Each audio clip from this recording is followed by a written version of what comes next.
안녕하십니까. 증시각도의 TV 시청자 여러분, 투자자 여러분, 도기마을 여러분 반갑습니다. 또 오늘 귀한 분을 모시게 되었습니다. 정말 등대 같은 역할을 해주고 계신 이베스트 증권의 센터장 윤주호 센터장님, 저희 증시각도의 TV에 모셨습니다. 센터장님 감사합니다. 어서 오십시오. 네, 안녕하십니까? 네, 이렇게 와주셔서 너무 감사합니다. 예, 저는 요즘에 윤주호 센터장님이 되게 뭐라 그럴까, 성직자의 길을 걷고 있는 듯한 느낌? 그렇습니까? 그럼 예. 되게 욕먹고 있다는 얘기인데. 아니 그게 아니고 저는 개인적으로 굉장히 감사해요. 왜냐하면 사실은 사람들의 마음을 만족시켜 주기 위한, 그리고 사람들의 본성에 부합하는 말은 공포스러워할 때 공포스러운 얘기 해주고 환희할 때 환희스러운 얘기 해주면 사람들 본성에 딱 맞추는 행동이고, 그것도 잘 맞추면 또 스타가 되거나 영웅이 되거나 그러지 않습니까? 근데 사실은 투자에서 실질적으로 좋은 결과를 얻으려면 역의 자리, 그다음 본성을 거스리는 자리, 모두가 이해할 때 아니하고 모두가 아니할 때 이해할 수 있는 자리, 거기에 있어야 되는 거잖아요. 저도 뭐 방향성을 정확히 맞추면 저는 뭐 2,800부터 거의 산다, 2,600 완전 풀매수 이랬다가 지금 2,300까지 와버렸는데, 많은 분들한테 미안하지만 저는 이게 제가 틀렸다고 생각은 하지 않거든요. 결과적으로 1년 뒤에 보면 틀리지 않을 거라고 생각하는데 굉장히 이게 좀 괴로운 자리더라고요. 괴로운 자리. 뭐 그러지 않으셔도 되는 게요. 네. 저도 이제 물론 제가 이렇게 유튜브도 많이 나오고 하니까 대중들한테 많이 다가서고 있지만, 네. 나름 그래도 저와 오랫동안 인연을 맺어왔던 그래도 시장에 살아남으신 분들은 다 같이 물려 있습니다. 그러니까 너무 그분 생각하실 필요 없어요. 뭐 다들 그럼요. 네, 다 제 주변에도 다 물려 있습니다. 와인 먹으면서 다들 신세한탄하고 있는데 반복적으로 그렇습니다. 항상 보면 또 물리고 신세한탄하고. 네. 지금 뭐 제가 다음 달에 또 한번 만나기로 했는데, 그분이 아마 제가 기억나는 게 코로나 때 한참 정말 큰일 났다. 그 은행 금융주 얘기하면서 끝났다 말고 들어가고 그랬었는데 아마 국내에서 가장 수익률이 좋은 펀드로 운영하고 계신 분이죠. 네네. 그런데 제가 그래서 무슨 뭐 잘했다 말씀드린 게 아니라, 우리가 그 착각만 아시면 돼요. 저번에 왔을 때도, 오늘도 제가 흔쾌히 오늘 오겠다고 한 거는 그냥 저번에 저도 굉장히 편하게 말을 하고 하고 싶은 말. 제가 제일 안타까워하는 거는 주식의 고점이 어디냐, 뭐 저점이 어디냐. 사실 별 관심도 없거든요. 네네. 네. 뭐 이름 표현하면 재수 없을지 모르지만 네. 그냥 이 정도에서는 좀 줄이고 이 정도에서 좀 사고 이 정도는 해줘야 되거든요. 맞습니다. 이제 물론 이번에는 이 정도의 사주가 좀 깊은 것 같아요. 네. 그런 느낌은 있지만 다르지 않을 것이다. 이거는 맞추고 안 맞추고의 문제가 아니라 투자라는 게 원래 그렇다는 거죠. 비탈리 카스넬슨이 굉장히 좋아하는 사람인데 우리나라에서 굉장히 안 팔렸던 걸로 알고 있는데, 네. 여하튼 이 과장된 기사들에 조심하셔야 돼요. 미디어에서 항상 처음에 페이지 보여드릴 텐데 나중에 이제 보시면 사실 그 주식이 어떤 본질 가치 이상으로 가거나 이하로 가는 많은 경우는 미디어 영향이 크거든요. 그렇죠. 아까 사실 이 말을 먼저 왜 꺼냈냐면, 저희 지원님께서 먼저 요즘 그렇다 분위기를 말씀하셨는데, 원래 그랬었습니다. 옛날부터. 그렇죠. 그렇죠. 그래서 언론의 증폭 효과를 이용해서 매수 미드기를 잡아야 된다. 다른 말로 하면 유가가 끝없이 오를 것 같다고 얘기들이 강해지면 유가가 정점을 칠 확률이 매우 높은 거고요. 네. 뭐 전쟁이 안 끝날 것 같다. 뭐 안 끝날 수도 있죠. 근데 전쟁에 대한 어떤 부정적 영향은 굉장히 제한적으로 바뀔 가능성이 있는 거고요. 뭐 당장 오늘 녹음하고 있지만 내일 연준에서 100bp 올리면 또 시장 한번 덜썩할 수도 있겠죠. 그렇죠. 덜썩 안 할 수도 있고 알 수 없다는 거예요. 근데 우리가 이미 둘이 앉아가지고 연준에 100bp 하면 어떡하죠, 이런 얘기를 하고 있다는 거죠. 네네. 그래서 주가라는 게 이런 저희 기사들과 여러 가지 주가의 선행성, 이걸 좀 이해하신다면 뭐 주가가 가장 매력적인 건 싸져 있다는 거예요. 싸져 있을 그렇죠. 때는 뭐 이런 말하면, 저 얼마 전에 뭐 어디 가서 이 말했다가 무책임한 말 많이 들었는데 물려도 별로 관련 없을 때가 있거든요. 그러니까 삼성전자, 구만전자 얘기할 때 삼성전자 사면 물리면 괴롭죠. 네. 상실 크지만. 네. 하지만 뭐 6만 전자에 사놓는데 그렇게 두려울까? 뭐 이런 생각 차이 정도예요. 그래서 그런 말씀을 좀 드렸습니다. 그렇죠. 네, 네. 뭐 저도 전적으로 동감하는데요. 계속 하는 말이 뭐 3,300이 위험하냐, 2,300이 위험하냐. 그렇죠. 처음부터 급하졌는데. 어떤 분은 그 말했더니 뭐 2,000 깨진다 할 수 있죠. 근데 모르겠어요. 네. 지금이 싸고 이 가격은 회복된다는 논리고요. 아마 지금 제일 괴로우신 분들은 주식 투자자가 아니에요. 제가 이제 다음 그림을 보여드리는데 이게 바로 채권 시장의 변동성을 보여주거든요. 네. 저희 증권사들도 보시면 최근에 의외로 실적 까보면 하여튼 채권 쪽에 손실이 좀 있죠, 다들. 네네. 뭐 해외 채권 같은 데 손실은 매우 크고. 근데 이게 변동성이 커지가 뭐 금리가 많이 오른다로 오해하시 그냥 변동성을 말씀드려요. 이 그림은 무브라는 게 바로 변동성이라는 걸 의미하는데 채권 시장이 아래위로 굉장히 크게 움직인다는 거죠. 그렇죠. 그래서 아마 상처의 깊이로 본다면 아마 채권 매니저들이 가장 비관적이 될 수밖에 없습니다. 최근 40년간 채권 시장은 사실 화랑 시장이었지 않습니까? 물론 미국 기준이긴 합니다만은 네. 화랑 시장이었고 그 다음에 그 오랜 기간 동안은 무슨 엄청난 일이 벌어졌어도 실제로 채권에서 깨진 폭을 따져보면 의외로 크지 않더라고요. 근데 그렇습니까? 예, 크지 않대. 어떤 분이 그 채권 관련 발언하는 걸 봤는데 이번 하락은 역대급 하락이었다. 마이너스 손실로 찍히는 게. 그러니까 이제 저도 뭐 자산 배분하시는 채권 매니저분들 세미나한테 가끔 만나 뵈니까 네. 그래서 RP 같은 것들 해칭 걸어요. 해치가 안 먹히거든요. 이게 지금 그러니까 이제 뭐 거래도 없고 하니까 하여튼 변동성은 채권 시장이 훨씬 컸었다는 거고요. 채권 시장이 이렇게 흔들림 이렇게 변동성이 커지면 어디가 영향을 받냐면 당연히 많은 경우가 주식도 영향이 성장도가 영향이 오지만 부동산 PF 같은 데는 직격탄이거든요. 지금 뭐 이미 증권사들 중에 일부는 PF 아예 다 걷어들이고 하지 말라.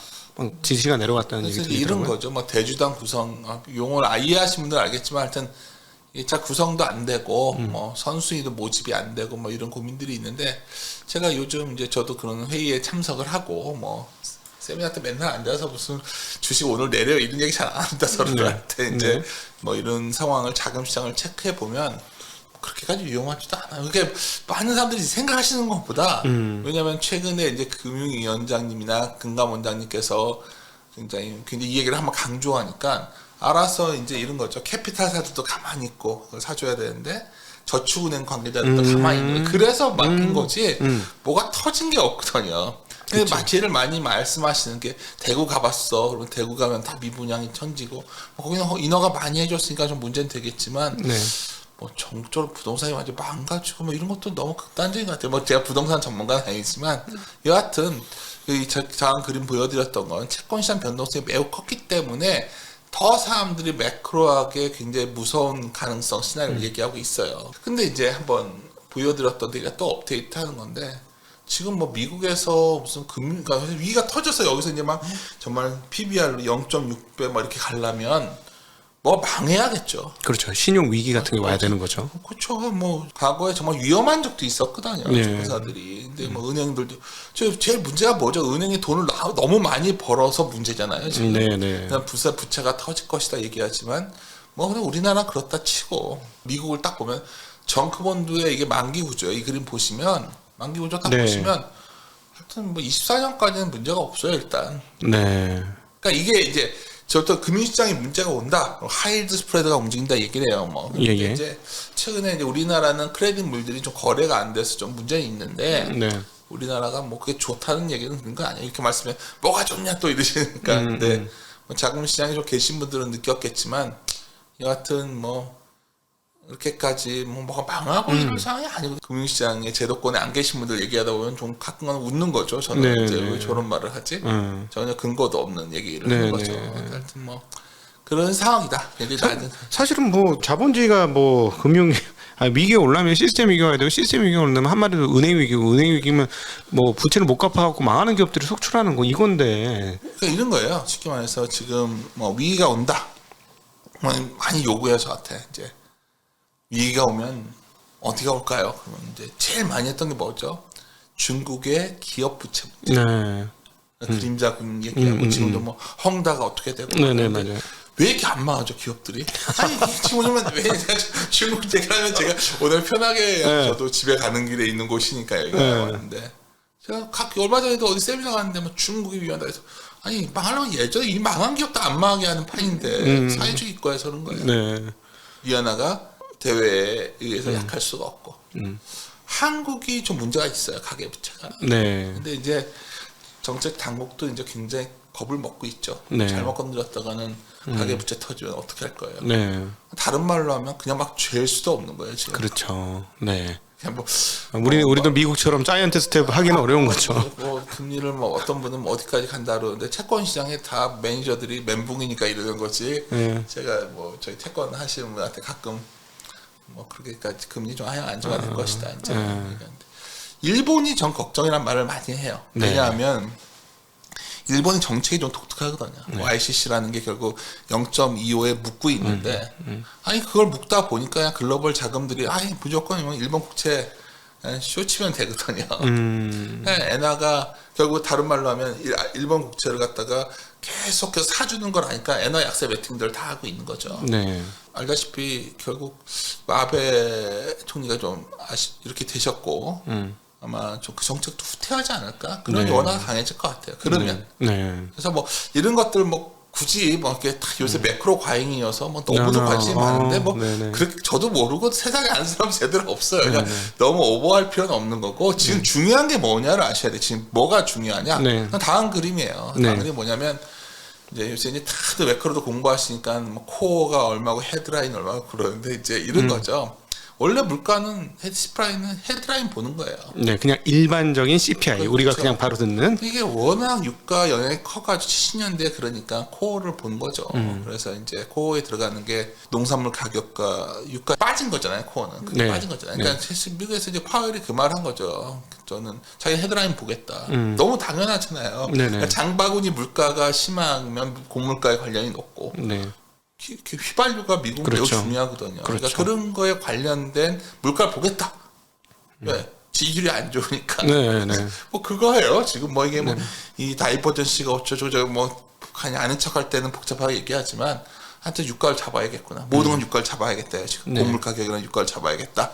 가끔 그래요. 제가 요새 와서 굉장히 불안하다고 하신 분들이 있으면 유가가 하여튼 전에 와서도 아마 그 말씀 드렸을 것 같은데 유가가 한 80불대로 갈 것이다. 다들 뭔 소리 하냐 다들 그러시는데 유가는 여러모로 유가를 안정시키는 방향으로 가고 있죠. 공급 문제는 뒤에 말하겠지만 그거보다 경기가 안 좋게 만들었으니까 그것도 있고 과잉된 부분이 되게 많았거든요. 하여튼 유가가 잡혀가기 때문에 여러모로 변화가 생기는 거예요. 그리고 또 하나 여쭤보고 싶은 건 사실은 유가도 유가지만 미국의 휘발유 가격은 거의 매일같이 빠지고 있거든요. 그래서 소매 가격이 갤런당 지금 이제 4.5가 깨져서 4.3 정도를 향해서 가고 있으니까. 그것뿐만 아니라 다음 그림 보시면 일단 연준의 내재 금리 그러니까 쉽게 말해서 12월 전망치 금리가 6월 달에 3.7까지 갔었거든요. 그렇죠. 정점이었어요. 그거 안 올 것 같아요, 이제. 제가 이 말씀을 드리면 이거 왜 내려왔냐 이 그림에 보시면 옅은색 선이 바로 유가거든요. 유가 꺾여 내려오니까 내려오는 거예요 지금. 그러니까 연말 되면 상상해보면 안다. 유가 이렇게 떨어졌으니 CPI가 더 이상 못 올라갈 거고 그러면 뭐 금리 올린다고 하는 거 더는 못 올린다. 그러니까 시장에서 금리는 올리겠죠. 올리는데 시장 금리가 안 쫓아갈 거라니까요. 지금 10년 국채가 생각보다 많이 내려와 있잖아요. 많이 내려와 있습니다. 2.8입니다. 그럼 많은 분들이 그래요. 경기가 안 좋아서 내려온 거예요. 그렇다면 뭐가 어쨌든 간에 지금 제일 두려웠던 거는 막 유가도 통제 안 되고 물가도 통제 안 돼서 금리는 치솟고 뭐 이거 아니었어요. 이제는 안 좋아져서 빠진 거다 막 이런 얘기를 하지만 사실은 상당히 내재 금리가 3.72 정도가 맥스 친 거 아니냐. 뭐 이거 제가 하는 말이 아니라 여러 군데서 그런 징후가 나오고 있죠. 그러면 뭐 우리가 이게 언제 올라갈지 모르지만 연준이 열리고 나서 100bp 할 수도 있고 75bp 할 수도 있겠지만 그리고 나서 시장 금리가 안 오를 것 같거든요. 뭐 블러드가 얘기한 것처럼 올해 안에 4% 내년에 초반에 4% 이거는 진짜 만만치 않을 거다. 그러니까 올렸는데 시장 금리 진짜 못 쫓아가는 그러한 형태가 되면 사실 시장에 있는 사람들은 약간 이제 안도하겠죠. 그 정도는 아니나 보다. 아직까지 좀 반신반의죠. 유가 때문이에요. 오늘은 바로 연준 전날이어서 녹음을 하는데 다들 이제 FOMC 얘기하는데 뭐 75이든 100이든 100 하면은 좀 다들 놀라겠지만 제 생각에 8월 잭슨홀 미팅에서 좀 더 뚜렷해질 것 같아요. 이렇게까지 세게 가기에는 연준 의도대로 물가가 잡히고 있잖아요. 이 말씀 드리면 잡힌 거냐. 근데 저번에 뭐 미국의 백악관에서 잡혔다 자꾸 얘기를 하지 않나요? 그 마지막 9% 발표하면서 이건 지난 얘기다 이렇게 얘기를 했었죠. 그래서 내재 금리 레벨이 이렇게 내려왔는데 그 포인트가 되는 건 바로 유가였었고요. 그렇게 보면 저는 뭐 지금 여기서 경기 하방 압력으로 해서 좀 여러 가지 지표들이 안 좋아질 텐데, 그러니까 우리가 도망가야 될 때는 이게 안 좋아지면서 막 이제 악화될 때예요. 모두 이익 수정 비율 몇 가지 데이터 가져왔는데 사실 많이 진행되었다는 게 지금의 포인트거든요. 그러니까 이런 거죠. 리세션 뭐 마이너스 분위기가 들어간 거죠. 빨리 나오면 어쩔 거죠. 뭐 이런 생각들 하는 거죠. 리세션이 안 간다 논쟁이 별로 의미 없는 거예요. 다들 시장에서는 다 그걸 감안하고 있으니까 뭐 부동산 폭락론 얘기하는데 부동산도 알아서들 다 거래 죽고 이러고 있는 거 아니에요. 그렇죠. 그래서 뭐 무너지는 걸 바라는 사람들은 없는 것 같고. 네. 그래서 이 다음 그림인데 이 말씀드리면 제일 요즘 많이들 물어보시는 게 이거더라고요. 의외로 우리나라가 지금 2.25죠. 예, 2.25고 요번에 75p 올리면 2.25에서 2.5. 5.5인데 네. 이제 0.25면 2.75. 뭐 하여튼 어떻게든 간에 역전된다는 네네. 역전되면 많은 분들이 이제 돈이 빠져나간다. 외국인이 엄청 팔 것이다. 네. 근데 제가 이거는 전에 어떤 다른 방송 나가서 그때 그 지점장님이 사회 보시는 그 방송에서 연합인포맥스? 다른 분이 네. 사회 볼 때 가서 이걸 물어보시더라고 저한테. 그래서 제가 되게 바보 같은 걱정을 했던 시기를 말씀드렸어요. 네. 2018년이에요. 그 역전돼가지고 맨날 다들 그랬어요. 이제 돈 빠져나갈 것이다. 그때요. 원화채권 25조 샀던 거 아세요? 제가 외국인들이? 그럼요. 네. 2년간 진짜 엄청 샀어요. 네. 그러니까 직전 사례 보고서에 판단하지 말라는 거예요. 케이스가 다 달라질 수 있는 거죠. 네. 이번에도 처음에 되게 사람들이 실수했던 분들은 작년에 미국이 금리 올릴 거니까 주가 올라간다고 말씀하셨던 분들 아니면 뭐 금리 틀렸다가 아니라 근데 이번에 달랐잖아요. 네네. 물가 때문에 올라온 거니까. 그러니까 뭐 어떻게 할지 모르지만 뭐 금리 차 때문에 뭐 외국인들이 우리를 엄청 팔고 나갈 것 같다. 이거는 뭐 좋은 뉴스는 아니지만 너무 그 걱정들이 많으시다는 걸 그림을 보여드립니다. 사실은 거기서 이제 한 가지 우리가 체크해야 될 게 금리 역전이 될 거라는 걸 지금 다 계산이 다 끝난 상황이잖아요. 그렇죠. 9월 달이면 역전되는 게 이제 확실 뭐 이렇게 되는 상황인데 그러니까 그런 측면에서 보면 원화가 지금 그거를 선반영했다 그러면 지금은 약세 근처라면 앞서 18년의 논리가 만약에 올해도 되어서 외국인들이 역전에도 불구하고 외국인들이 채권 매수를 해주는 상황이라면 아마 환배팅도 상당히 있는 거라고 봐도 되지 않나요? 만약에 그렇다면? 뭐 환배팅 하시는 분들 그러니까 제가 알 수는 없는데 가능한 시나리오죠. 네. 근데 이제 여기서 듣다 보니까 말씀하시는 거 보다 보니까 들었던 생각은 지금 원화가 약한 거는 달러가 강해서거든요. 그렇죠. 달러가 강한 거는 엔화랑 유로가 약해서요. 근데 N은 알다시피 저런 소위 YCC라는 정책 때문에 계속 엔화 약세 정책을 하고 있는 거고 네. 유럽 같은 경우에도 뭐 러시아가 어떻게든 그 사태 때문인데 네. 제가 말씀드렸지만 그래서 아까 일본 엔화를 먼저 말씀드린 거예요. 엔화가 여기서 뭐 추가적인 약세보다 좀 변화를 보일 여지가 예를 들어서 일드 커브 컨트롤의 상단을 0.25가 아니라 한 0.3 정도로 올려만 줘도 상당히 큰 변화거든요. 그렇죠. 네. 퍼센트로 따지면 뭐 그럴 여지가 충분히 있기 때문에 뭐 아마 저도 동의하는 부분이 뭐냐면 외국인들이 많이 안 팔 것 같거든요. 저는 네. 최소한 파는 강도는 확 줄 것 같다는 말씀을 드리고 싶어요. 또 하나 굉장히 중요한 게 이제 다음 그림인데 맨 위에 그림이 ETF인데요. 딱 보시면 제일 많이 빠진 게 채권 ETF예요. 파란색 굵직한 선. 정말 많이 빠졌네. 그다음에 주식이 빠졌고 네. 그다음에 원자재가 이제 빠졌죠. 근데 네. 원래 원자재가 제일 동행하거나 후행합니다.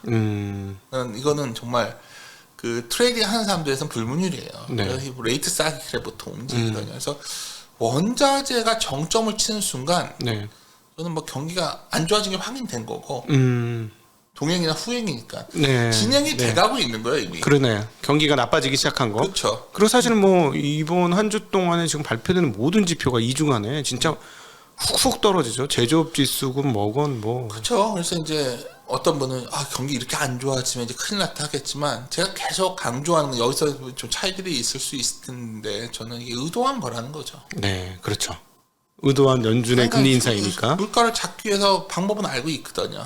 결국 좀 이런 걸 갖다 쿨다운 해야겠다 해서 낮춰졌고 최근에 그나마 이거 버티고 있는 거요. 지금 사실 유가 때문이에요.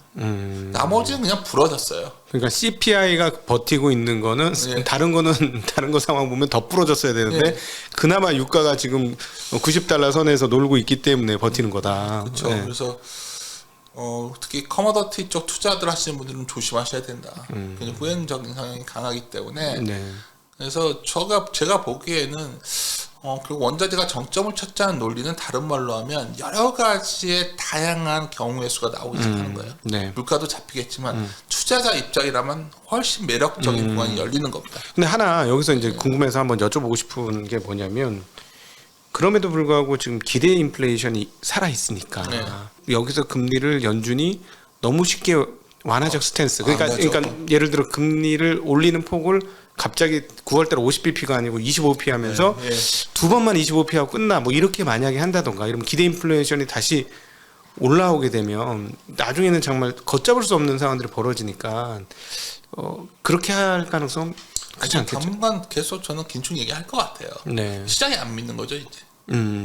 여기서 한 번 완화 잘못하면 그러니까 큰일 나는 거죠. 계속 네. 연준에서 뭐 계속 강하게 나오겠죠. 네. 시장에는 알아서들 미국채 금리도 더 안 올라가고 이렇게 되겠죠. 너가 강세론자처럼 보이긴 하지만 네. 결국은 많이 못 올릴 걸 시장이 간파하고 채권 금리가 어느 수준에서 더 이상 못 올라간다. 여기가 뭐 내려간다는 사실 쉽지 않고요. 네. 그러니까 우리가 생각하는 어떤 이 정도 수준을 생각했다면 그 정도가 아닐 수 있다는 거죠. 그럼 또 하나 지금 시장에서 논의가 되고 있는 바가 하나 그거지 않습니까? 만약 진짜 연준이 연말 금리를 3.5%로 만들면 네. 그거 견딜 수 있을까? 미국 경기가. 근데 뭐 이게 금리라는 게 적응하는 상황에 있거든요. 지금 네. 굉장히 걱정들 하시는 게 이제 금리가 올라가면 뭐 예를 부동산부터 우리나라도 붕괴될 것이고 온갖 얘기를 하고 있지만 네. 제가 보기에는 적응하는 시간 동안에 큰 문제가 없을 것 같고요. 올라가는 속도만 좀 둔화되는 시그널만 나와도 지금 유동성이 많다니까요. 그쵸. 지금 많은 분들이 마치 좀 유동성을 갑자기 뭐 엄청나게 회수할 것처럼 얘기하지만 완전히 그렇게 할 수가 없는 거예요. 이 자본주의가 어쩌면 아주 잘못된 방향으로 와가지고 좋다가 아니라. 그래 프레드에서 뭐 토탈 에셋 보면 네. 이제 막 꼬부라지려고 하는 그래요. 거죠. 그냥 옆으로 약간 기다가 이렇게 올라가서 기다가 이제 꼬부라질랑 말랑 막 이러고 있던데요. 그러니까 제가 가끔 그래요. 애널리스트이기 때문에 이제 새로운 이론이 궁금하잖아요. 그럼 우리가 뭐 학교 다닐 때 잘 공부도 안 했지만 배웠던 경제 교과서로는 도저히 설명이 안 되기 때문에 최근에 나온 여러 가지 거시경제학이라는 책들을 보면 새로운 이론들이 들어갔거든요. 합의가 안 돼요. 그러니까 이게 무슨 말이냐면 소위 화폐라는 게 무엇인가 뭐 이런 개념들이 굉장히 논쟁이 벌어지는 거죠.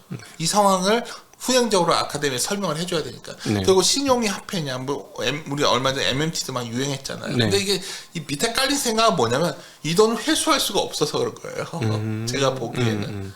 그래서 빈부격차도 심해지고 하지만 뭐 그래서 제가 이 제도가 훌륭하다 말씀을 드리는 게 아니라 뭐 다 알고 있는 거죠. 그래서 이걸 어느 정도에서 속도를 줄이냐가 중요한 거지. 네. 그렇게만 돼도 상당히 좀 의미가 있겠다 보는 건데 여하튼 이 돈이 가장 두려웠던 거는 이 돈이 회전에 의해 가지고 커머디티 가격을 너무 올려버리면 70년대 얘기를 해서 다 했던 거 아니에요? 네. 아니 뭐 우리가 자꾸 한 달 전에도 와서도 제가 그때 가장 많이 들었던 거는 스태그플레이션 얘기였거든요. 그때 정말 많이 나왔죠. 근데 아니잖아요. 네, 아닐 가능성이 매우 높아지고 있지 않나요? 이 말하면 부정하시는 분도 있겠지만 결국은 커머더티 가격을 약간만 경기를 쿨다운 시켜도 잡히더라는 거고 경기가 안 좋은 거냐에 대한 뒤에 이제 그림이 있을 것 같은데 일단 유가 얘기부터 할게요. 네.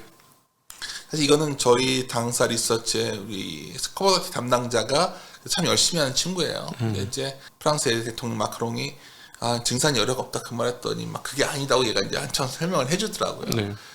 근데 그거는 뭐 우리들 생각이고. 근데 제일 중요한 게 이번에 바이든이 사우디 가면 어떨 거니 제가 물어봤더니 첫 마디가 뭐였냐면 그때 썼던 자료예요.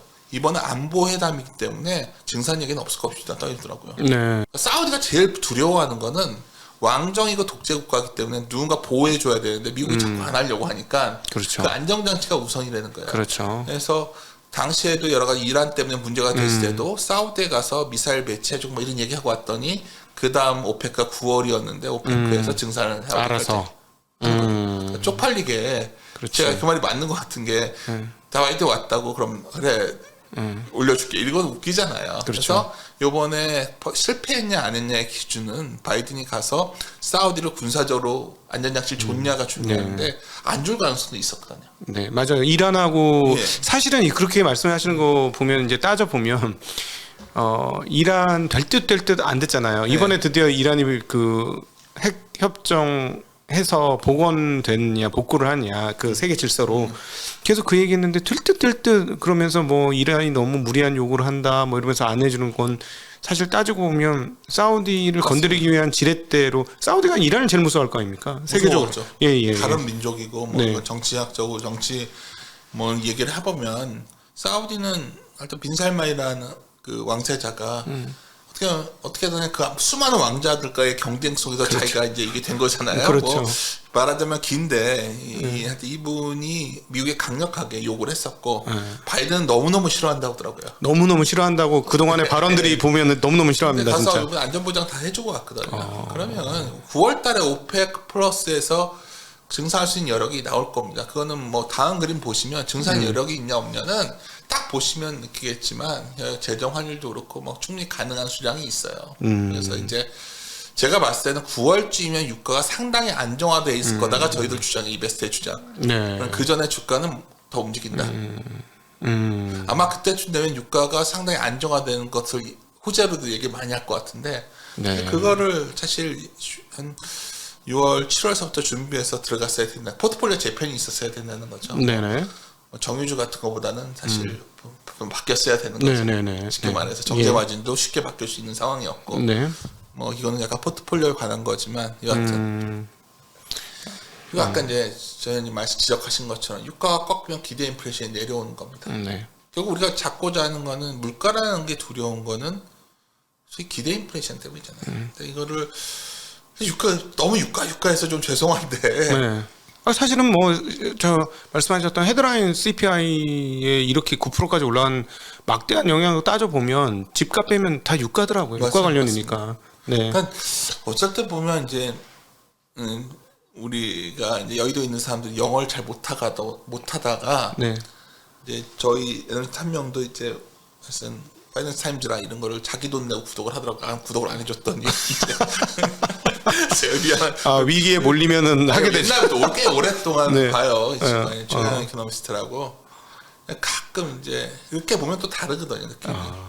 이제 뭐 어느 부분 보면서 얘기를 해주고 그럴 때 보면 한 유가에 대해 얼마나 이 사람들이 그 열받아하는 내용들이 나와요. 뭐였냐면 쉽게 말해서 미국의 댈러스 연은이 있단 말이에요. 네네. 뭐 갑자기 좀 새어서 그런데 괜찮습니다. 바이든이 계속해서 너희들 왜 증산했는데 안 하는 거예요. 그럼 댈러스 연은에서 이제 서베이를 한단 말이에요. 서베이를 하면 다 배당 얘기밖에 안 해요. 자사주매. 그러니까 그 주식이 좋았을 수밖에 없죠. 네. 에너지 기업. 네네네. 왜냐하면 다들 배당 두고 자세주 하니까 투자는 안 하고. 돈 번 걸로다가 정제 바질이 어마무시했었으니까 그동안에. 예. 그러니까 제가 포트폴리오 상에 한 달 전부터 얘기하던 게 뭐냐면 이쪽이 만만치 않을 수 있다는 거예요 지금. 이제 최고의 정제 마진 속에서 할 일을 다 한 거죠. 자사주 매입까지 해줬으면 그렇죠. 주가는 최고치가 되는 거죠. 계속해서 정유회사들에서 너희들 이렇게 하면 가만 안 놔두겠어. 세금 때릴 거야. 별 얘기 다 했잖아요. 네, 그렇죠. 그래서 뭘 하냐. 이 드디어 캐파스 투자를 하더라고요. 합니까? 합니다. 늘렸어요. 되게 두려워한다고 소문났지 않습니까? 그렇죠. 댈러스 연은의 그 서베이를 계속해서 그냥 올리거든요. 지역 연준들은 그 지역의 특징을 담고 있어요.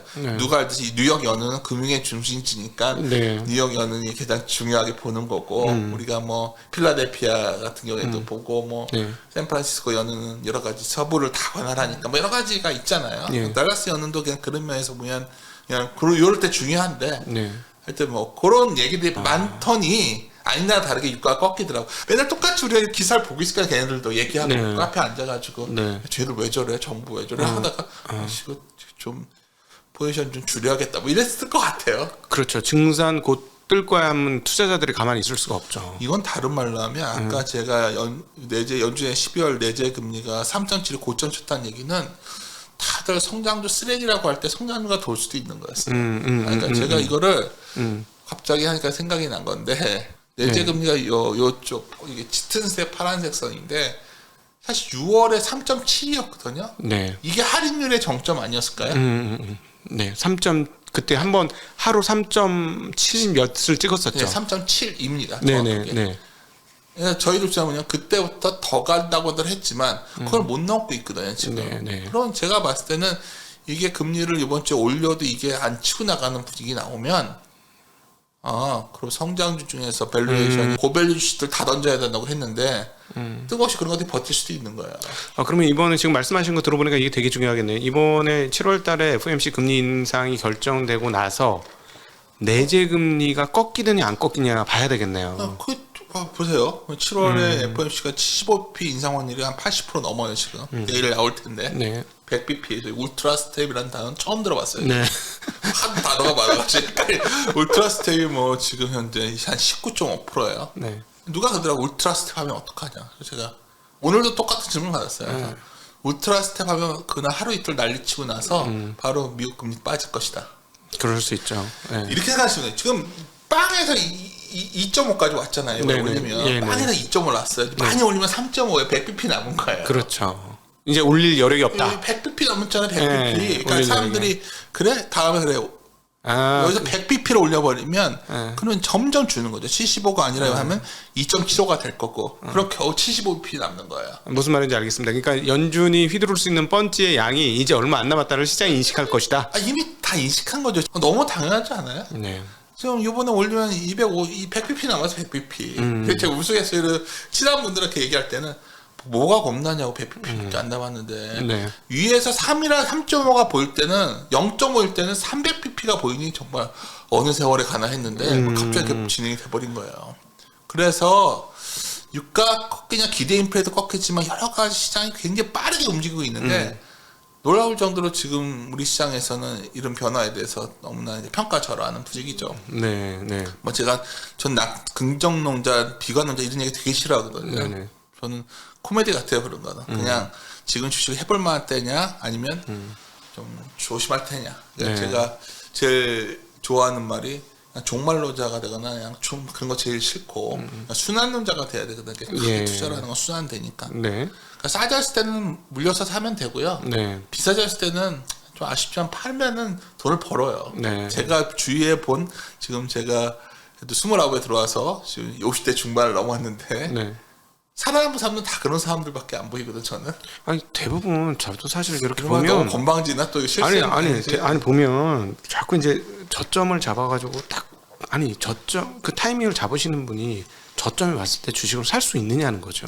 타이밍을 계속 보게 되거든요. 수 있죠. 근데 가끔 있을 수 있죠. 가끔 예를 들어 근데 보통 이럴 때 급락 막 예를 들어 2020년 코로나 사태 뭐 이런 큰 사태가 벌어지면 그분들이 들어오긴 해요. 그때는 정말 끔찍했죠. 예. 다들 지금의 전사 분위기면 더 심했어요. 그럼요. 예. 1600 깨질 때부터는 이제 모든 걸 다 팔아 사야 된다. 뭐 친한 사람끼리 했는데 1400을 하더라고요. 그러니까 제가 뭐 미래를 알 수 있다는 아니지만 최소한 그 대신 또 비싸졌을 때는 안 하거든요. 그런 사람들은. 네. 여기 오래 계셨고 저도 시장에서 녹을 먹고 산 지가 꽤 됐는데 좀 진실해져야 되지 않을까요? 네네. 너무 지금 뭐 공부하면 된다 이런 거 정말 쉽게 말하면 개소리거든요. 그러니까 정말 왜냐하면 제가 에너지 자료 다 검수하고 그러는데 이게 트렌드를 쫓아가요. 뒤에 말씀드리겠지만 그러니까 그런 거 여러 번 말했는데 요즘은 좀 재미없어 하다가 또 오늘 그때 또 그러고 있는데 아니 주변에 실전 투자자들은 안 물린 사람이 없어요. 10% 20%안 물린 사람이 그래서 없어요. 이제 잘못되면 금융이 가는 건데 그건 잘 모르겠고. 그러니까 이분들도 금융위 경우 어쩌나고 고민은 하고 있으나 설마 하면서 그냥 어쩔 수 없어. 과거에 보면 이 정도의 패턴이면 물려 들어가면서 사서 버티면 좋아졌어. 이런 믿음이 다들 있으시더라고요. 네. 근데 이제 격전이 아까 이제 제가 이제 미국의 정크 본드 만기도 보여드렸지만 미국의 경기 침체라고 하는데 한번 보시라는 거예요. 보시면 뭐 이런 경제 데이터를 보는 거는 뭐 경제 데이터가 수학 공식처럼 뭐 딱딱 말해주진 않지만 현재 미국의 산업 생산이 줄었는데 그리고 가동률도 드디어 꺾여요. 네. 꺾였죠 조금. 예. 저 위에서 이만큼 꺾인 거예요. 그러네요. 근데 재고 때문이에요. 재고. 그렇죠. 재고. 재고가 많거든요. 그리고 네. 기업 시장 발표할 때마다 재고 얘기를 하는 거예요. 이번에도 또 월마트도 또 얘기했고요. 그렇죠. 지금 뭐 의료통업체 다 얘기하고 근데 있습니다. 이제 이런 거죠. 이제 재고가 이제 재고 사이클 조정 동안에는 좀 힘들겠죠. 기업들이. 네. 실적이 잘 안 나올 거예요. 근데 이제 또 하나 생각하셔야 되는 게 재고 사이클 조정에서 위기가 오르진 않아요. 그러니까 이 국면을 갖다가 이제 좀 안 좋아지는데 이게 막 저 밑으로 가는 게 아니라 어쨌든 너무 과열돼 있던 게 주는 거거든요. 그렇죠. 작년에 너무 많이 뽑았을 테니까. 그러니까 제일 많이들 말씀하시는 게 전부 다 이제 코로나가 끝났으니까 아무도 컴퓨터 안 살 것처럼 얘기를 해요 이제. 네. 근데 주의가 오면 또 바꿔요. 그렇죠. 1년 재고들은 좀 있는 건 사실이지만 네. 그래서 이제 시장이 너무 극단적 사고들을 하시는데 그렇다고 해서 우리가 서비스는 좋아질 것이겠지 뭐 이거는 사실 엔데믹 다가오는데 초기엔 가능한 말이지만 지금 여기서 또 너무 극단적으로 가실 필요는 없다. 저는 굉장히 재화 소비가 이 재고가 어느 정도 털리고 나면 좋아질 것 같고 또 이 미리 이것들이 재고가 많이 안 쌓인 것들은 미리 도는 거죠. 이게 대표적인 게 자동차잖아요. 네, 자동차는 뭐 여전히 모자라니까. 모자라니까 네, 이런 네. 것들은 확 도는 거고 뭐 이런 차이들은 있지만 기본적으로 이게 무슨 뭐 경기가 망가져서 뭐 심각한 상황을 가는 걸 보기에는 지표상으로 그런 징후는 없다는 거죠. 네. 제일 중요한 건 결국 이게 우리가 기업이라는 게 우리가 주식 투자를 하는 이유는 돈을 버는 기업을 찾는 거지 않은 게임인데 중간재 가격이 상당히 안정되고 있어요. 당연하죠. 커머디티 가격이 안정됐으니까 원가가 떨어지니까. 아까 이제 카스날슨 얘기 먼저 드렸잖아요. 언론에서 굉장히 심한 어떤 논리를 필 때 되면 또 그게 많이 반영돼 있을 때거든요. 지금 다들 뭐 기사마다 뭐 이런 게 반영이 다 돼가지고 앞으로 엄청나게 기업들이 안 좋아질 거 있어. 그래서 주가가 이 모양인 거예요. 항상 그래요. 그냥. 네. 뭐 친구들도 가끔 전화가 와요. 뭐 주식 안 할 것 같던 친구들도 다 하고 있더라고요 이제는. 네네네. 이제 진짜 다들 머리들 아파하면 제가 가만히 있으면 되냐 그래서 가만히 있으면 되는 게 어딨냐.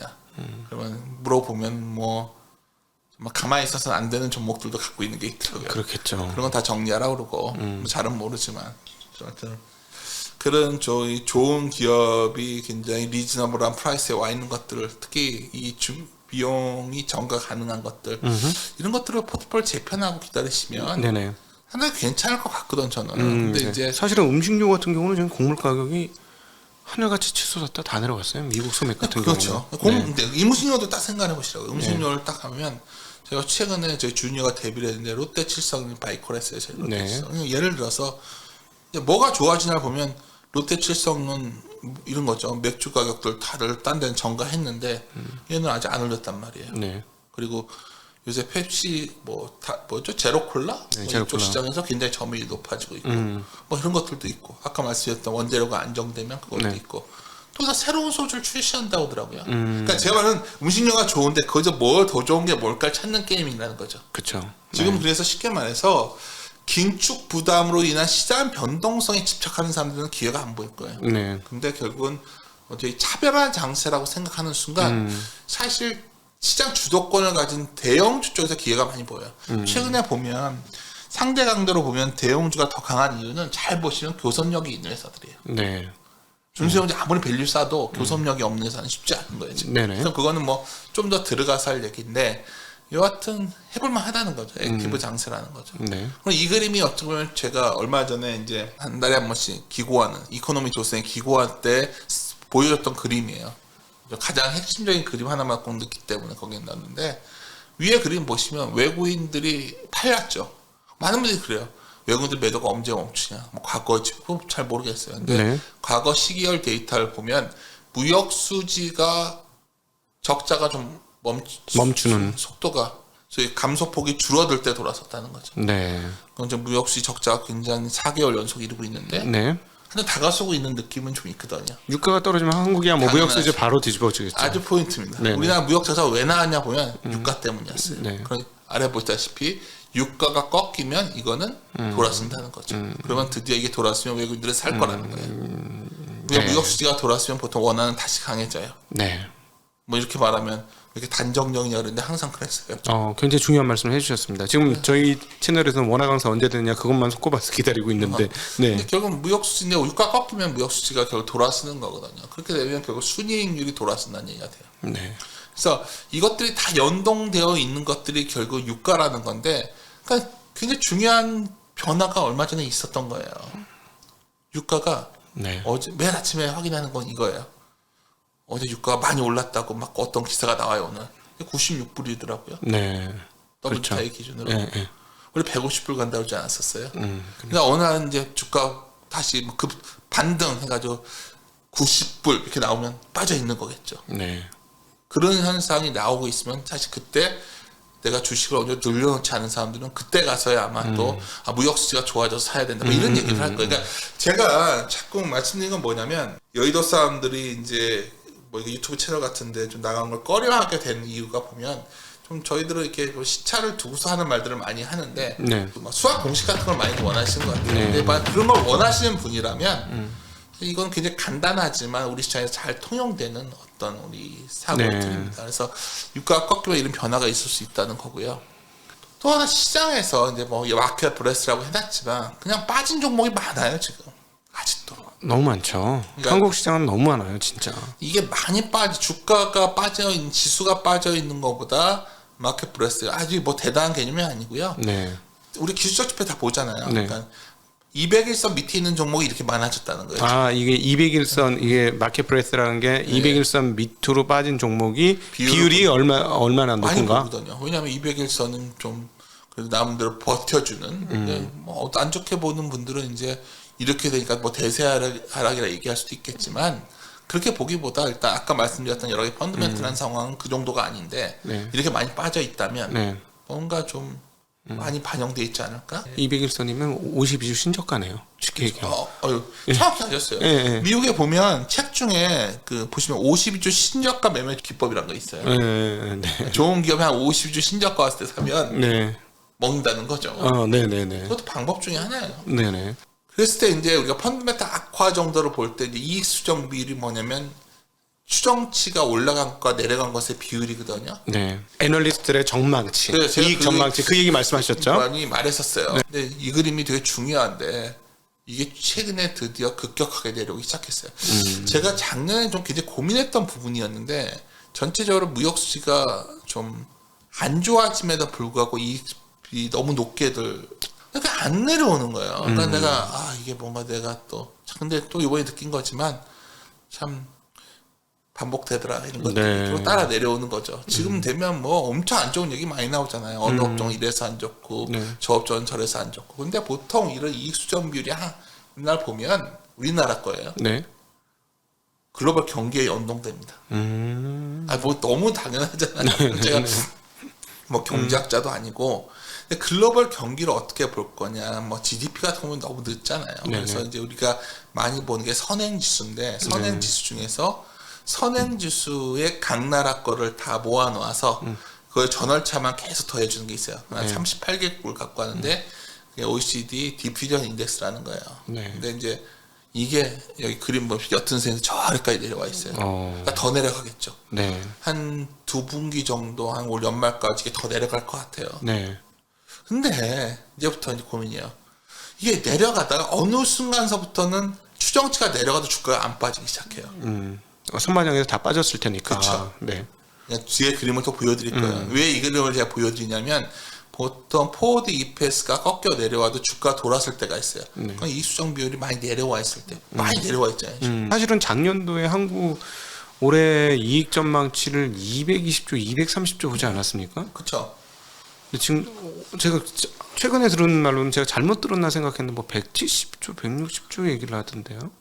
지금도 한 190조 있을 텐데 180 하는데 네. 우리가 이제 뭐 또 이게 전문적으로 말씀해 주시니까 편하게 말씀을 드리면 네. 지금 현재 내재된 그 ROE 보면 우리가 이제 그 이익을 깎아가지고 막 우리가 줄어들 것이다. 네. 남들 말대로 해서 160조 나온다 치자고 160조. 네. 그래도 ROE가 그러면 한 9.9%대 후반 나와요. 네. 지금 PBR로 0.9배 갔었거든요. 네. 그건 ROE 9%였던 거예요. 네, 네. 그때 진짜 쌌던 거라는 거예요. 그렇죠. 반증하는 거. 네, 그러니까 2200포인트 후반대가 그렇죠. 그랬었죠. 거기는 그냥 쌌던 거죠. 그러니까 네. 이 말씀을 드리면 이제 그게 무슨 계산이냐 낯서신 분들은 사실은 전혀 밸류 측정을 못 하시는 분들이고. 사실 한국에서 네. 0.9배 밑으로 떨어져가지고 1년 안에 크게 수익 안 난 적이 없죠. 이제 뭐 그렇게 돼서 얘기는 하는데 금융위 같은 거 오면 더 빠지기도 하니까 네. 금융위 때 0.8배 갔었고요. 트레일링으로. 네. 0.1배 더 빠졌던 거고 가장 충격적인 게 코로나죠. 0.6배까지 갔었는데 그때는 뭐 거의 뭐 정말 그때 저는 계속 그 출퇴근길에서 계산을 했던 기억이 나요. 왜 이번 이 사건이 IMF보다 더 떨어지는 가격이 나올 수가 있는 거지? 그때 다 망할 줄 알았죠. 이해가 안 되면서 그땐 진짜 다 은행이 망했던 거고 지금 그렇진 않은데 뭐지? 막 이러면서 계산했던 기억이 나요. 저 쪽팔린 기억이지만 1800 왔을 때부터 사람들은 싸다 생각을 했어요. 굉장히 싸다. 그럼요. 굉장히 싸다고 생각했죠. 근데 네. 지금 아는 분들이 그때와 비슷하냐고 보는데 그때가 너무 달라요. 네. 그때는 실질적으로 다 멈췄었다고요. 진짜 멈췄었어요. 네네. 뭐 대구도 봉쇄되고 네. 있지도 않은 게 DGB 같은 은행이 PBR 0.2배 갔었거든요. 네. 근데 지금도 건설주가 0.2배 간 것들이 있더라고요. 건설주가 뭐 PBR이 싸서 좋다를 떠나서 네. 그러니까 이게 전체적 시장을 밸류를 이제 순서를 데워놓고 이제 가끔 보는 거예요. 보다 보면 뭐 제 기억에 이럴 때 주식들 사서 크게 터지진 않거든요. 네. 근데 놀라울 정도로 제가 이 말씀하시니까 카스넬슨 얘기를 왜 했었냐면 비탈리 카스넬슨이 이제 그 책에서 계속 강조했던 내용 중에 하나가 이렇게 계속해서 순환되는데 사람들은 순환의 고점일 때 되게 좋게 생각하고 안 좋을 때 나쁘게 생각한다는 거예요. 네. 이번에도 비슷한 것 같아요. 네. 그 오를 때 고점 잘 맞추면 스타 되고 떨어지는 거 잘 맞추면 영웅 되지 않습니까? 이런 것보다 하여튼 기자분들이 주목을 하는 거죠. 네. 근데 요즘 또 유튜브라는 게 생기니까 또 그런 것 같고 하여튼 뭐 알 수는 없고 누구도. 근데 하여튼 이수정들이 이런 상황이 왔고요. 이게 이 그림이에요. 그래서 잘 보시면 기대 EPS가 내려갔잖아요. 저 빨간색은. 그때 빨간색. 주가가 어땠죠? 올랐어요. 이익 수정 비율이 바닥 근처에 다가왔으면 그때는 주가는 안 빠져요. 네. 네. 여기서 이제 이게 얼마나 내려왔냐는 국면마다 다 다른 거예요. 알 수 없죠. 예. 근데 확률적으로 아까 말씀드렸지만은 만약에 NS의 전망치들이 혹시 그 말대로 지금 최근에 그 정도까지 안 내려온 것 같은데 하여튼 뭐 170초까지 내려왔다. 그럼 풀배팅 해야죠. 시장에서는 굉장히 안 좋게 얘기를 하겠죠. 네. 근데 그 정도 안 내려갈 것 같거든요. 왜냐하면 네. 원화가 약하기 때문에. 게다가 지금 2분기 나온 실적까지만 따져보면 삼성 하이닉스만 따져봐도 꽤 나오니까. 아니 네. 이번에 대표적인 게 이제 뭐 그렇죠. 다 원화가 약하니까 실적이 그렇죠. 나와요. 현대차, 기아차도 뭐 2조대가 네. 훌쩍 넘어버렸으니까. 그러니까 그게 네. 사실 삼성전자는 실적이 안 나온 거예요, 잘. 그렇죠. 안 나오긴 했죠. 네. 원래 그 환효과 빼고 나면 기대보다 안 나왔는데 하여튼 원화로 계산하잖아요. 네. 그러니까 그런 부분들을 감안하면 그렇게 실적이 빠질 것 같지는 않다. 그렇게 따져보면 또 달러 환산 치면 주가가 좀 많이 빠진 거잖아요. 그렇죠. 그래서 네. 이제 PBR 0.9에 말씀을 하셨는데 네. 지금 ROE가 뭐 이렇게 내려와도 9%대 중반 이후를 기념이 안 되는 거죠. 그러니까 우리가 9% 가야 뭐 ROE가 9%야 뭐 PBR 0.9배 간다 그러는데 0.9배 가는 건 사실 밸류상 말이 안 되는 것 같고 지금 상황 이익의 구조 이익의 레벨이 그렇다는 거예요. 그러니까 네. 무조건 PBR 0.9배 싸다 얘기를 드리는 게 아니라 ROE 레벨을 생각해 보면 네네. 도저히 뭐 그건 아닌 것 같다는 거죠. 이건 네. 그리고 환율도 1,300원대 뭐 일본 영향이 있지만 이거는 뭐 저번에 보여드렸을 것 같고 이 그림이야. 달러 환산 코스피 말씀하시니까 정말 이걸 정확히 말씀하셨는데 외국인들 입장에서 생각해보면 10%더 싸진 거죠. 그렇죠. 이게 뭐냐면 네. 달러 환산 코스피라면 저 짙은 색선이에요. 네. 훨씬 낮아요. 네. 코스피가 2,366일 때 달러 환산은 2,160일 정도밖에 안 되는 거예요. 그래서 외국인 잘 안 팔 것 같다니까요. 제가 이 말씀을 자꾸 드리면 그래서 외국인 요새 팔았다 샀다 이러니까 좀 네. 뭔가 좀 안 좋은 거 아니냐 그러시는데 보통 이렇게 되면 외국인들이 뭐 우리나라에 뭐 중소형지 베팅하고 잘 안 그러거든요. 네. 그냥 삼성전자 사고 현대차 사고 뭐 이렇게 살 것 같아요. 네. 그런 쪽에 아마 뭐 파는 외국인과 사는 외국인이 중첩되니까 뭐 강하게 파는 것 정도는 안 나올 확률이 매우 높다는 거죠. 네. 그래서 제가 이제 과거 길게 보면 그래서 원 달러를 길게 보면 1,300 이상에 사면 왜 한국 증시에서 그래도 승자가 됐냐면 이런 논리 때문이에요. 그러니까 쉽게 말해서 글로벌 유동성이 좀 줄어든 속도가 줄고 경기 침체가 결국 거의 저점에 다가서는 6개월 안에 정기 저점이 나온다 보면 그때부터 사는 거거든요. 어떻게 저점을 다 확인하고 사니까 안 그래요 보통 경기가 좀 안 좋을 때부터 사기 때문에 뭐 그런 거 감안하면 그럼 주가가 이제 뭐 많은 분들이 이제 반등해서 다시 빠지고 잘 모르겠어요. 그건 제가 알 수 없는 영역이라는 거죠. 네네. 제가 봤을 때는 고비가 되는 지수는 한 2,600 정도인 것 같아요. 거의 워낙 거기서 물려서 떨어졌기 때문에 네. 그거를 잘 극복만 하면 아니면 계속 박스권일 수도 있겠지만 뭐 시장을 이렇게 두려워할 필요는 없냐는 거고요. 그래서 결국 지수가 이런 상황에서 뭘 사냐의 싸움에 들어간 거예요. 제가 봤을 때는 뭘 사냐인데 이게 이름 보시면 재밌는 게 어제 업데이트한 건데 다 빠졌거든요. 다 빠졌기 때문에 고르기가 매우 어려워요.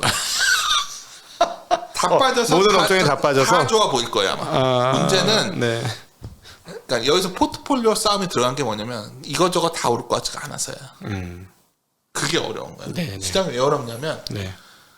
많이 빠졌는데 회복될 땐 내게 지수는 별로 안 빠진 것 같은데 내 건 그대로 중소형주 상관없이 좀 그럴 것 같아요. 지금 2,300에서 2,400 올라오는 과정에서 실제로 그렇습니다. 그렇습니까? 예. 올라오는 애들만 올라와요. 네. 그래서 우리가 이제 뭐 중소형주에 거래도 없는 건데 어떤 거는 50%씩 올라왔더라고요. 저희가 이제 보는 커버하는 종목인데 뭐 그런 것들도 있고 또 그냥 지지부진한 것도 있어요. 근데 이럴 때는 어떻게 하면 좀 그래도 중간은 쫓아가나 결국은 남은 건 하나예요. 숫자예요. 내러티브가 아닌 넘버를 봐야 되는데 자동차 숫자가 잘 나왔거든요. 근데 주가가 좀 네. 올라왔죠. 그래서 네. 잘 나왔어요. 잘 나온 것들이 또 아까 말씀드렸던 음식료가 잘 나왔고 네. 통신이 잘 나왔어요. 네. 이런 것들은 잘 나오고 있는데 음식료나 통신은 특히 많이들 샀어요. 네. 왜냐면 방어주죠. 네, 방어주니까. 그래서 매력이 주가치 매력이 있는지 모르겠는데 자동차는 저는 괜찮은 것 같아요. 특히 이 자동차 이 그림 보시면 컨센서스가 이거 직접 발표하고 나서 다 바꾼 거예요. 그러니까 애널리스트들도 서프라이즈가 있는데도 다들 조심하고 있었는 거죠. 괜찮네. 네. 드디어 여러 가지 많이 나올 거예요. 이제 전기차 스토리 얘기도 나오고 뭐 글로벌 시총 대비 얼마 얘기하겠지만 제가 이제 계속 현대차, 삼성전자 이런 것들이 결국 장이 돌면 사는 종목들이라는 네. 그래서 그런 쪽의 움직임이 자동차에서 시작된 것 같고 특히 뭐 견조한 거 소비재가 필수 소비재도 사실 곡물 가격이 좀만 안정되면 상당히 파워풀할 것 같아요. 네. 뭐 라면도 좋고 다 좋은데 아까 제가 특정 종목을 말한 건 최근에 저희가 카피급을 말한 종목이기 때문에 말한 거지 뭐 그것만이 좋다는 아니에요. 네네. 어떤 분은 하이트 실러가 좋다고 하시는 분도 있고 네. 어떤 분들은 난 그게 아니야 나는 라면업체가 더 좋아하는 분들도 있고 저희는 뭐 롯데지성 같은 게 더 좋아 보인다고 말하는 거죠. 누가 알 수는 없지만 네. 중요한 건 음식료는 포트폴리오에 포함을 시켜야 될 것 같아요. 네. 지금 원자재 빠진 거 보면 작년에 올려놨는데 네. 가격은 올려놨는데 안 빠질 거 아닙니까? 그러면은 이 하반기 마진이 폭이 더 커질 수 있을 것 같은데. 최근에 그래도 판가 인상이 생각보다 진행이 되는데 사람들이 억울해 하잖아요. 그렇죠. 네. 수용을 하거든요. 네. 혹시 기사에는 뭐 수용 뭐 줄인다고 하잖아요. 소비를 먹는 건 안 줄일 거예요. 상대적으로. 못 줄이죠. 뭐 먹을 건 먹어야 되니까. 네. 그러니까 또 하나는 지금 제일 안 좋은 얘기가 많이 나올 것 같은 게 반도체예요. 근데 반도체는 이제 이런 고민이죠. 이제 좀 많은 분들이 이제 삼전을 얘기 드리면 저는 항상 요즘 굉장히 당황했던 건 저희는 삼전을 저희 섹터 담당자도 아직까지도 굉장히 안 좋게 봐요. 당연한 거였어요. 담당자 입장에서는. 지금 디램 가격이 더 빠질 거니까. 네. 근데 이제 전략하는 입장에 이제 저희 신중호 팀장은 저희 포트폴리오를 하는 입장에서는 전자 비중은 이제부터는 오버웨이트 해라가 저희 기본 생각이에요. 네. 뭐 이럴수 외국인들이 어차피 살 거는 이거니까. 시크릿카라 업종이어서 그래요. 이거는 시크릿카라기 때문에 안 좋아졌을 때 사서 좋아질 때 줄이는 거거든요. 네네. 그러니까 쉽게 말해서 뭐 고퍼에 사서 저퍼에 날린다. 그렇죠. 그런 개념이죠. 근데 대년에 이게 하인스 기준으로 PER이 지금 이게 확 줄면 10배 갈 것이다. 그때 사겠다 논리도 있을 수 있어요. 네. 근데 이제 제가 생각하는 거는 뭐 하여튼 여러 가지 주주 정책도 그렇고 여러 가지 분위기가 네. 쉽게 이렇게 뭐 할 수 있는 상황 같지는 않아요. 그거 특히 외국인들은 이미 사기 시작한 것 같기 때문에 네. 저희들은 봅니다. 그래서 재밌는 거는 굉장히 미국의 반도체 주식에 비해서 한국의 IT가 부진했었거든요. 그렇죠. 최근에 근데 흐름은 좀 바뀌고 있다는 거 이것도 좀 참고하셨으면 좋겠고 최종적으로 이거는 제가 이거 왜 넣느냐 했더니 제가 6월 17일 날 어디 모 신문사에 기고문 칼럼 쓰는 건데 사실 이 시점에서도 그때 말하고 싶은 이유가 똑같아요. 그러니까 사실 그 사이클을 인정하는 순환적 사고가 제일 중요한데 네. 지금은 좀 약간 그래도 그냥 종말론적 사고를 가신 분들이 너무 많다는 거죠. 네. 막 좋아지면 끝없이 좋아질 거, 뭐 천국에 입막했다, 뭐 이렇게 말하거나 안 좋아지면 지옥에 갈 것이다. 투자자는 그러면 안 되거든요. 네. 투자자는 지옥에 간다고 말할 때 분할해서 물리는 거고요. 천국에 간다고 할 때 분할해서 줄여야 되는 거예요. 네. 그럼 한번 여기 반문하시라는 거예요. 지금 현금 비중이 풀로 차 있는 분들은 거나 신용이 너무 많은 분들은 지옥으로 갈 수도 있어요. 그냥 모르겠어요. 네네네. 근데 뭐 현금 비중을 예를 들어서 2,500, 600서부터 주식을 사서 2,300까지 주식을 분할 매수했다면 물론 지금 성과는 그렇게 좋지는 않겠지만 네. 너무 걱정하지 마십시오. 네네. 잘하신 겁니다. 네네. 그리고 다만 이제 걱정되는 거는 이제 그냥 시장에서 말하는 대로 뭐 2,600 뭐 지수가 중요한 건 아니지만 그 고비를 잘 넘기냐 안 넘기냐가 고민이 될 뿐이지 지금 여기서부터 뭐 시장이 뭐 언제 팔았다 언제 사고 이런 논리는 제가 봤을 때는 그냥 가십거리예요. 네. 그러니까 우리가 그런 것보다는 지금 여기서 사야 되는 구간을 우리가 좀 지나고 있는 거죠. 네. 2,300, 2,200대까지 2,400 왔으니까. 지금까지 한 2,600 가면 굉장히 좋은 얘기가 많이 나올 것 같아요. 사람들이 시중에서. 네. 근데 그때도 줄일 거 필요는 없지만 이것도 고민은 된다는 거죠. 네. 그때 그 포트를 좀 재편할 필요가 있는데 그럼 오늘 단 뭐 이걸 들으신 분들은 화려하진 않지만 투자의 정도를 가고자 하는 사람들의 의견을 듣는 분이라면 일단 매일매일 시세 확인하는 것부터 줄이시면 됩니다. 지금은 네. 그걸 보는 순간 고통스럽거든요. 네. 근데 사실 잘하는 사람들도 다 그런다는 거예요. 제가 가장 놀란 건 소위 유튜브 생태가 가장 좀 너무 민감한 사람들이 많이 모여 있는 것 같아요. 네. 사실 그렇지 않다는 거는 꼭 말씀드리고 싶고요. 그래서 오늘도 뭐 왔던 이유는 그 저번에 왔을 때 했던 얘기에 큰 변화는 없는데 그때에 비해서 더 명확해지고 있다. 네. 너무 겁내지 마셔라. 네. 말씀드리고 싶습니다. 한 가지 저도 이제 말씀하신 거 한 2,600까지 뭐 열려 있다. 그 다음에 한번 고민을 해봐야 된다 할 때 생각이 드는 점이 연말까지 미국이 금리를 일단은 올릴 거지 않습니까? 네. 근데 그 상태에서 바로 내리기에는 못 내죠. 민망스럽잖아요. 그러면은 예를 들어 3.2에서 3.5를 갔다. 네. 그래서 그걸로 3개월에서 6개월을 유지한다. 네. 했을 때 미국 경기는 그럼 진짜 그때는 제대로 한번 꺾이고 지금 서머스가 얘기한 것처럼 그 좋던 고용 실업률도 뭐 4%대 중반을 향해서 가고 이렇게 되는 상황도 오지 않을까 싶거든요. 그럴 가능성이 있어요. 그래서 네. 이제 지금보다는 그 시점을 되게 걱정하시는 분들이 많은데 네. 제가 이제 그 부분에 대해서 이제 아까 그래서 슬쩍 보여드렸던 게 결국 재고 사이클에 불과하다. 재고 조정 수준에 끝날 것이다. 네. 그리고 그것들은 왜 더 확신이 드냐면 최근에 기업들의 실적 발표에서 가이던스를 줄 때 네. 재고 조정 얘기를 다 꺼내고 있거든요. 기업들이 알아서 그렇게 하고 있는 거예요. 사람도 줄이고 있고 네. 재고 조정을 했다는 거예요. 그리고 나면 또 늘려야 될 여백이 생기죠. 우리가 뭘 투자하려면 뭘 좀 비워야 투자할 게 생기듯이 기업이나 여러 개 경제들도 비워야 될 걸 비워야 되는데 그 과정이나 정도라 보고 있어요. 네. 저는 그게 이렇게 뭐 붕괴시키는 시나리오 보고 있지는 않고 이제 많은 분들이 금리에 대한 걱정을 하는데 제가 결국 그 말씀을 드린 거예요. 저희가 연말에 2.75에서 3을 간다. 우리가 이제 한국은행에서 3.5를 간다. 네.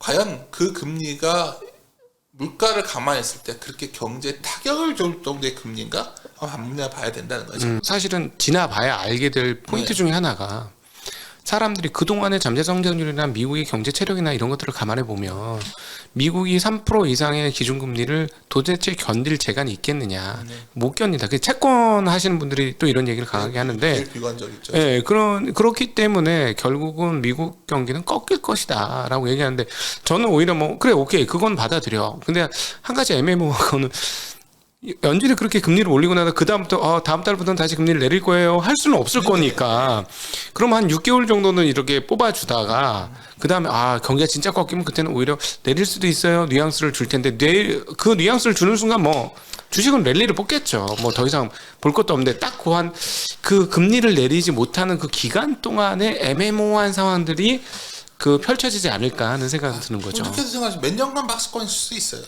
네. 몇 년간 이걸 적응하는 기간인 거죠. 지금 네. 자꾸 금리가 우리가 0에서 2.5로 오니까 두려운 거지. 네. 예를 들어서 3.5 갔다가 우리가 인플레이션도 우리가 어떻게 9% 갔다가 2%를 다시 가요. 쉽지 않을 거라는 거죠. 네. 4%만 돼도 상당히 이 정도 물가는 감내해야 된다 올 수 있는 거죠. 그러니까 그렇게 되면 뭐가 좋아질까요? 약간의 인플레를 용인하는 경제. 네. 그 경제가 왔을 때 그럼 주식 좋죠. 그렇죠. 그러니까 그럴 가능성도 있다는 거예요. 그러니까 자꾸 지금 금리가 올라가면 못 견딜 것이다 얘기는 하는데 제가 이제 이거는 자신 있게 말씀드리는 게 뭐냐면 많은 금융기관들이요 금융위기 때 너무 뒤었어요. 네. 너무 뒤었다는 네. 거는 뒤었기 때문에 전 세계 모든 금융회사들은 너무나 지나친 규제들을 받고 있어요. 그래서 네. 망하기가 쉽지가 않아요. 네. 그러니까 그 은행들도 왜 이렇게 은행주가 못 가는 이유가 뭐냐면 하도 규제가 심하니까 못 가는 거예요. 네. 증권사도 옛날 같으면 이 정도면 큰일 나야 되는데 큰일 안 나요. 왜냐면 네. 다 알아서 충당금 쌓고 있고요. 네. 그러니까 제가 이 말씀을 왜 드리냐면 아주 옛날 논리를 갖고서 시장을 바라보지 말라는 거야. 그러면 금융감이 그래서 좋다가 아니라 네. 아니, 보면은 결국 이걸 이 또한 지나갈 수 있는 정도의 체력들은 확보했기 때문에 연쇄적인 문제가 안 생긴다. 그래서 제가 봤을 때 제일 걱정되는 거는 굉장히 자금력이 취약한 개인들 중에서 아하. 그 사람들 일부예요. 근데 그거는 경제에 영향이 네네, 없죠. 뭐 자이나마냥 소비에도 영향도 없어요. 네. 네. 그렇죠. 뭐 이게 참 자본의 논리대로 말을 한다면 별로 뭐 시장에 영향도 없고 말만 많은 그 계층들은 힘들어질 수가 있지만 네. 나머지들은 네. 쏘쏘. 네. 지금 현 정부에서도 이제 걱정하는 게 이제 참 이게 만든 건지 없는 건 모르겠어요. 저도 요새 고민하는 부분이 이런 식의 자본주의가 과연 맞는 거냐. 네, 네. 근데 그렇게 돼버렸어요. 이게 왜냐면 너무나 돈을 풀어서 일어나 버리니까 부라는 게 인플레가 많이 나고 싶어도 쉽지도 않고 네. 부가 편중돼 있으니까 네. 이 편중된 걸 빼들려고 하다 보면 전세가 망하게 돼요. 그러네요. 네. 네. 네, 무슨 말씀인지 알겠습니다. 그러니까 네. 우리가 빅테크 기업 사람들이 락스타처럼 보잖아요. 마스크 이런 사람들 다 좀 약간 쉽게 말하면 좀 이상한 사람들 같은데 행동 보면. 그러니까 이 부가 과연 그러면 재편될 수 있을까요? 모르겠어요. 그거는. 잘 사람들이 몰라서 그렇지 어마어마한 부의 재벌들이 지난 10년간 탄생했어요. 인도에도 엄청난 재벌들이 탄생했고 지금 뭐 근데 이런 부의 근원은 출발적인 거는 기술적인 혁신도 있었지만 결국 자본의 힘이었거든. 그걸 못 건든다는 거예요 지금. 네. 나도 모르겠어요. 저도 나중에 이게 어떻게 될지. 근데 최소한 우리가 그리는 세계에서 돈이 그러니까 줄어들어서 경제가 망해서 걔네들이 망해야 되거든요. 네. 그러니까 우리가 금리가 올라가면 제가 이 말씀 가끔 드려요. 금리가 올라간다고 아마존이 힘들어질까요? 우리가 테슬라가 힘들어질까요? 그렇지. 네. 그러니까 우리가 힘들어질 수는 있어도 거기 냉각됐습니다. 지금 벤처업계, 네, 스타트업 완전히 냉각됐어요. 그러니까 왜 그럴까 생각해보세요. 지금 근데 웃긴 거는 지난 7월 21일 날 토스는 머천트 코리아 인수해버리잖아요. 걔네들은 돈이 펀딩 됐거든요. 네. 이게 야, 뭐 되는 놈은 된다. 제가 이 표현이 좀 그런데 이게 자본시장의 논리를 정확히 이해하시라는 거예요. 마치 이걸 음모론처럼 그냥 무슨 뭐 외국이 그건 정말 그렇게 단순할까요? 백인 우월주의도 아니에요. 세계 자본의 상당수는 상당히 인도 사람이나 뭐 이런 사람들 많이 들어가 있거든요. 네. 그래서 제가 드리고 싶은 말씀은 그런 측면에서 저도 뭐 거창한 얘기를 하자면 많이들 우리 증시는 줄인 것 같아요. 네. 많이 줄인 것 같아요. 네, 저는. 네, 네. 많이 먹었고요. 많이 현금을 만들었으면 그거 살 바에는 우리를 좀 살 것 같은데 네. 우리 지금 이렇게 자세히 볼 사람들은 별로 없고요. 그러면 대형주 중심으로 시장을 산다. 네. 그렇죠. 그래서 그러다가 가끔씩 숫자가 잘 나와. 그럼 더 많이 사는 거예요. 네. 그게 원래 자동차였고. 예. 그래서 그렇게 생각하시면 그냥 그 정도 수익률을 목표로 하시면 그리고 그거에 불리는 밸류체인을 보시면서 난 중소형 중에 제대로 고르겠다. 이것도 방법에 ETF가 있으니까. 네. ETF 시장인데 사실 뭐 굳이 그렇게까지 할 필요가 있나. 아니면 예금금리만 넣어도 제가 어제가도 저도 1년짜리 예금을 하나 넣었는데 네. 3.5 주더라고요. 3.5 예. 가까이 주더라고요. 무대금리 받아가지고. 근데 뭐 채권 사도 되고 뭐 근데 자본이 있기 때문에 은행도 힘들지가 않은 거예요 지금.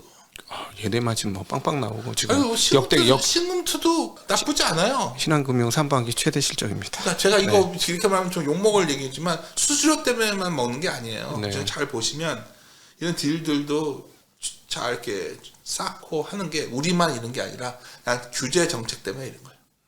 그래서 이런 쪽이 터지지 않는다면 자본의 논리는 계속 돌아갈 것 같기 때문에 자본이 어디로 향하냐를 고민하셔야 되고 상대적으로 부동산이 더 힘들 건 분명해 보여요. 네. 그러면 더더욱 주식이죠. 네.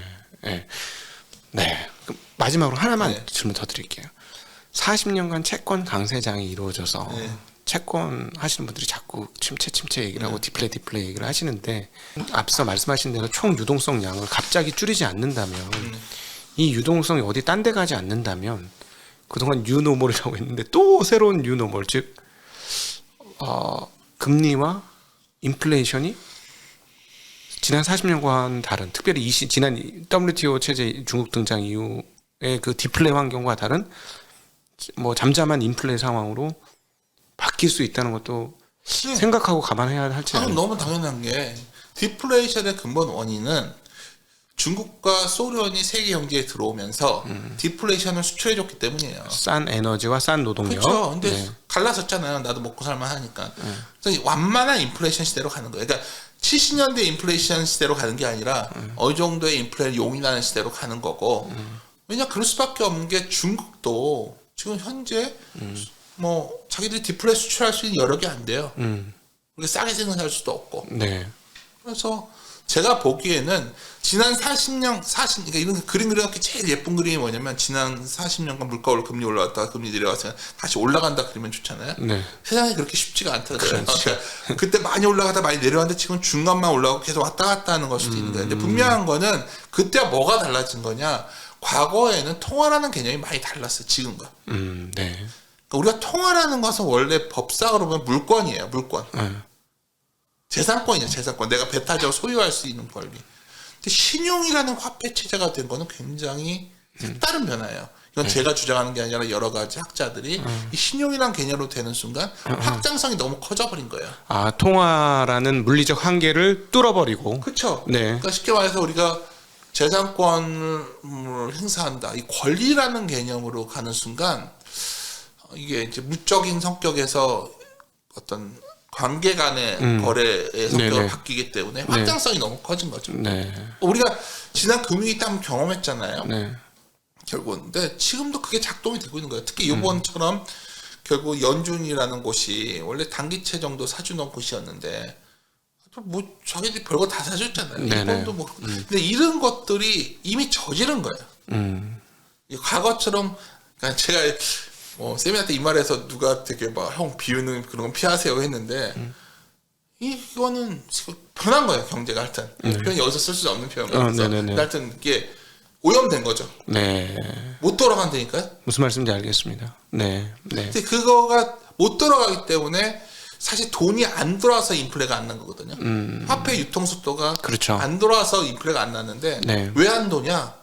그 돈이 장기니까 안 돈 그 거예요. 있는 사람한테만 들어가고 그렇죠. 또 그렇게 예. 뭐였냐면 왜 롤렉스가 그렇게 비쌀 것이며 전 세계적으로 명품 회사가 왜 컸어요? 그러니까 네. 아 이건 제가 말하는 게 아니라 수많은 최소한의 최근의 경제학자들이 하는 얘기예요. 결국 인플레가 안 났던 이유는 네. 70년대가 다시 안 온다고 보는 이유는 그때는 돈이 그 정도로 쏠려 있지는 않았고 돈이 그 정도로 경제를 지배하지 않아요. 실물 경제가 지배하는 시대였는데 그렇지. 지금은 돈이 지배하는 시대가 왔고 엑셀러레이팅의 시대이기도 그렇죠. 하고요. 이 돈을 네. 다 누군가 갖고 있는데 이 돈을 많이 갖고 있는 게 빅테크 기업들이잖아요. 네. 얘들이 아무리 힘들어져도 얘 돈이 많아요 지금도. 네. 우리가 아무리 우리 주주들은 카카오 때문에 고생을 하고 있는데 네. 카카오는 최고의 사업을 건설할 수가 있어요.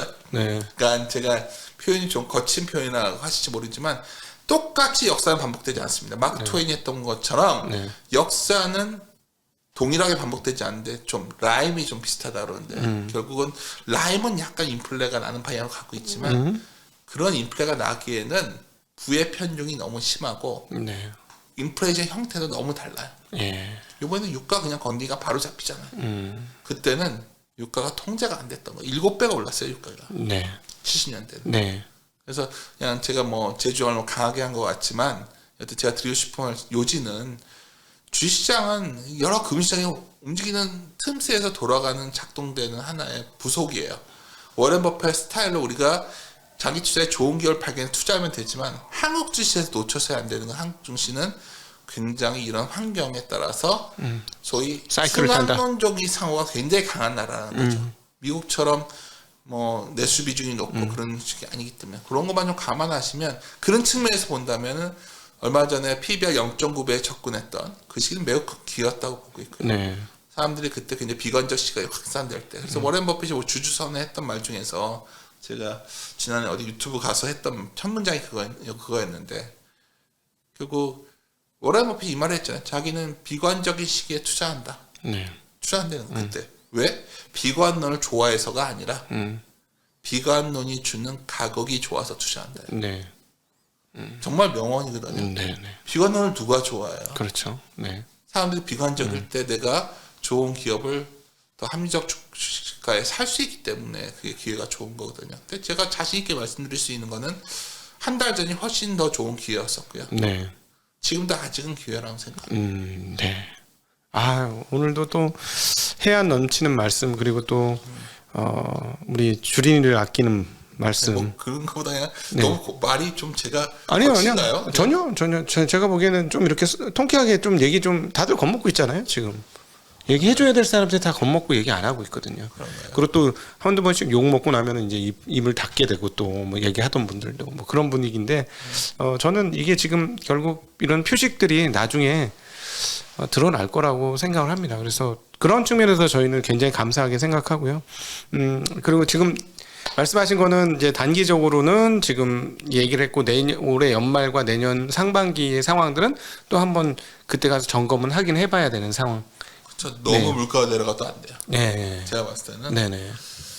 재고 사이클이 뭐 하나 처음에 저희가 고민하고 있는 부분은 요새 장기 세미나 가면은 재고 조정이 어떤 식으로 끝날까 그게 포인트가 될 것 같아요. 네. 그거는 데이터가 아직 잘 안 잡혀가지고. 네.